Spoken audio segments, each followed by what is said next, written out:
pieri. Încă o dată șansa de a regăsi clipele ce-au fost și s-au risipit, și tot ceea ce împreună am clădit, portând cât mereu doar privirea ta. Realitatea nu o pot accepta. Ieri erai cu mine, azi nu mai ești. Ce s-au scris cândva au fost doar povești. Tu spuneai mereu trăiește-ți clipa, viața însă n-a putut ierta. Tu ești sus acolo printre îngeri, mi-a rămas doar amintirea ta.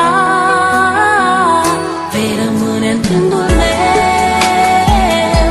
la bine și la greu. Iar tot ceea ce-am făcut împreună ne va lega mereu. Vei rămâne în gândul meu, la bine și la greu. Iar tot ceea ce-am făcut împreună ne va lega mereu.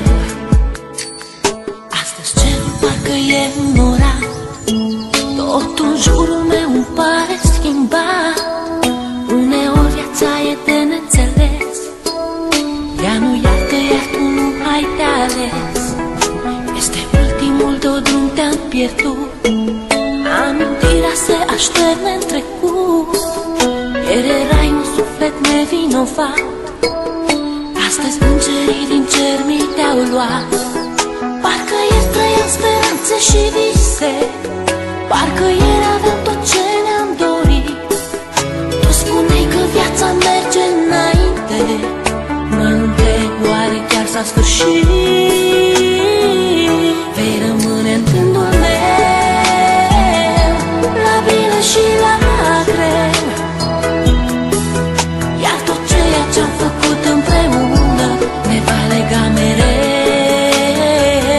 Vei rămâne în gândul meu, la bine și la greu. Iar tot ceea ce-am făcut împreună ne va lega mereu. Știu că mă auzi. Este poate ultima oară când te privesc în ochi, ultima oară când îți văd chipul, ultima oară când îți vorbesc. Lacrimile nu-ți pot șterge amintirea. Ai ales un drum pe care nu există suferință, nici durere. Mi-e greu să accept, însă, independent de noi, viața merge înainte. Parcă ieri trăiam speranțe și vise, parcă ieri aveam tot ce ne-am dorit. Tu spuneai că viața merge înainte, mă întreb oare chiar s-a sfârșit. Vei rămâne în gândul meu, la bine și la greu. Iar tot ceea ce-am făcut împreună ne va lega mereu. Vei rămâne în gândul meu, la bine și la greu. Iar tot ceea ce-am făcut